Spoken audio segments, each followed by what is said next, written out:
So Penguins, they talked about the YouTube monetization policy. A lot of channels have been getting bad on arts channels and everything, and YouTube has something to say about why they did that.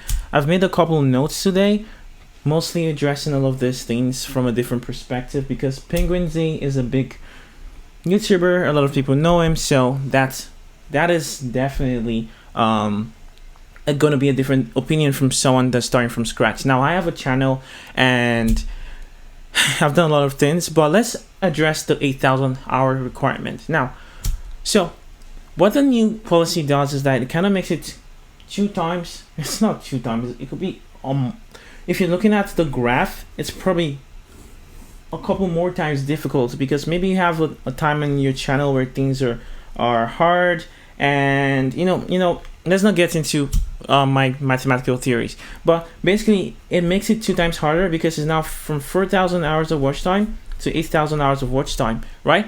And that is going to affect a lot of people. And the reason why people are saying this is happening is the people that do AI slop. They do have an opinion that a lot of people are making AI content, and AI shorts are all over the internet, and this is a good thing to happen, while ignoring other reasons. So this is the AI people category. So we have them here. We have the YouTube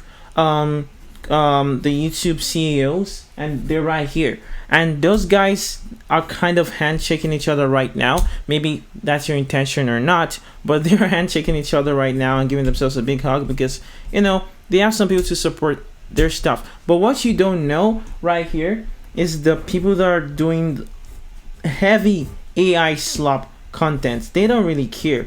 Those people right here, this guy's right here, they they're just gonna like up the ante. They're just gonna make more. They're just gonna make more. For everything is just computes power. Maybe it's gonna discourage, and the only thing that's gonna happen is gonna discourage a few people that actually really want to get into YouTube, and maybe more. But if these people are already here and they've gotten into the partner program, they now have enough resources to just make more. So yeah, you can look at the mathematics of all of that in between. What's happening right here is the rich people are gonna get richer. They're gonna have fans regardless of what's gonna happen, and a lot of people are going to be screwed financially, especially real animators that are really trying their best. And I have my own story about animating, and I'll talk about that later. Okay, so we've talked about how the policy affects everybody and the AI slop debate. Now that's something else, okay? So let's talk about something else that I actually found online, right? I found this older dude. I'm not saying older dude to insult him, but he's an older dude. They insult Gen Zs all the time, but that was kind of defending YouTube and saying, well, if you have so much passion, this should not matter at all, because you're very passionate. And I can tell you that, you can be the most passionate homeless person and you're gonna be stuck where you are.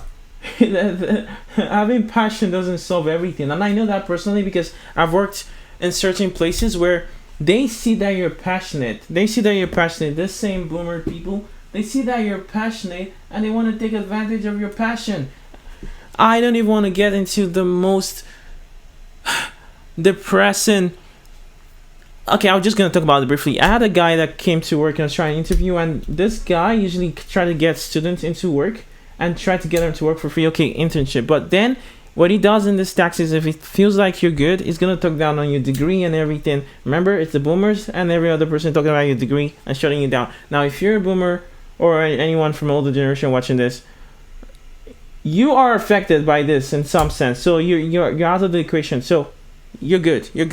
But we get to understand that people who don't get affected do not care in some sense, and I can have 2 opinions on this, because there's a part of me that's affected and there's part of me that's not affected, and I'll explain that later. We've talked about that. So passion and economical realities of 2026, if you want to reference the 2009 financial crisis, that was not going to save you. Okay, so a lot of people are now coming up on the comment sections and saying, well, YouTube needs a really good competitor, and I'll agree. But the thing about competitors is, like, a lot of people are comfortable where they are and they're not going to switch. And that's I guess that's fine. That's fine is a saving grace to everybody because consumer behavior, right? But another thing is monopolies. I don't know if you guys know Monopoly. Basically what's gonna happen is this big M right here is Monopoly. Yeah, you can see that M, Monopoly.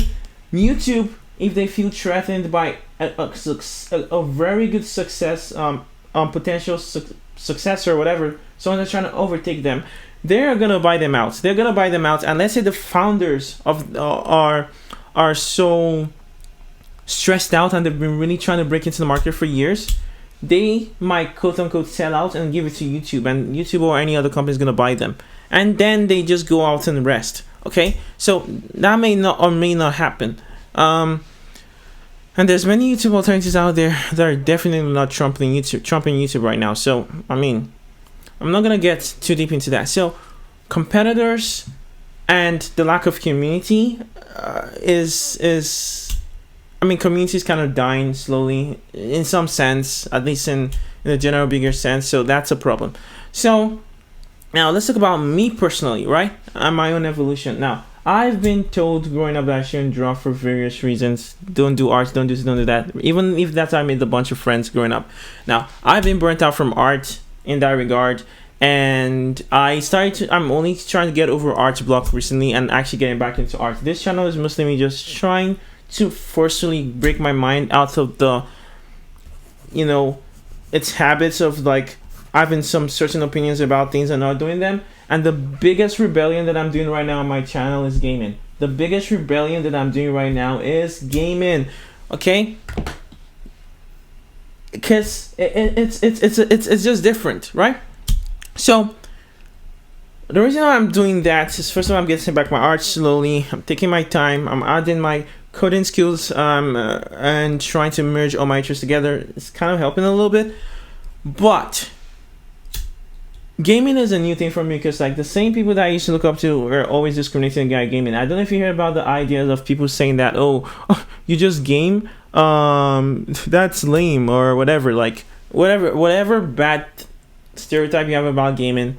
Yeah. But then I ran into Jay from the Cub Scout and I see people that I care about a lot enjoying just relaxing and watching people play games, depending on what it is. And I was like, first of all, let me fight that gaming stereotype in my head and actually enjoy gaming and maybe change my mind about it and do the things that I find and make it just relaxing for me. Okay, I can't explain to you why I'm gaming right now, but just know it's an act of rebellion and trying to enjoy something else I'd rather have not thought it was fun or something, and I'm enjoying it right now, right? So, and that's why I might say the other part of me might not be affected a little bit, because I'm like, I mean, I've attended to be the community of people sharing their stories. Film at the Come Secret Room. The show is out for is paused for now, because I like to change my mind and try new things a lot all the time, but it's not been. I haven't had the opportunity. I don't know what I'm saying right now, but I think for me, I'm looking forward to the opportunity to be able to build a community that is actually consistent. I think that makes more sense for me, because if I'm here and we're gaming together and we're just eating and you can watch me while eating or doing whatever, not watch me, don't be creepy, but like like just do. The language of YouTube is video. I have some, so what's happening right now where I'm actually having so many conversations, like I can have an idea in my head and I can have so many other ideas that are mirrors or other branches of that idea, so I can use that idea to branch into so many different things. So I really need to stay on topic, okay? So, but the only way you can communicate on YouTube is mostly videos, and that's the language regardless of where you come from. That's why you see a lot of people from different backgrounds and languages trying to communicate on YouTube. If you see if you see an editing style that you're not sure of and you really like, you might try to mirror that. So whatever you do, the best thing is just to build a community, at least have the opportunity to, or the blessing to have people you know, kind of like come collect around you and just enjoy themselves. And that's what I would say you should try to aspire for. But again, I know a lot of people are trying not to go homeless and try to feed themselves, and YouTube seems like a viable opportunity for them. So hey, we can continue having discussion later, more in the comments, whatever. And yeah, that's all I have to say about this. So we'll see how it goes. If all of the slop is gonna stop or whatever. I don't think it's gonna stop, but yeah. Bye.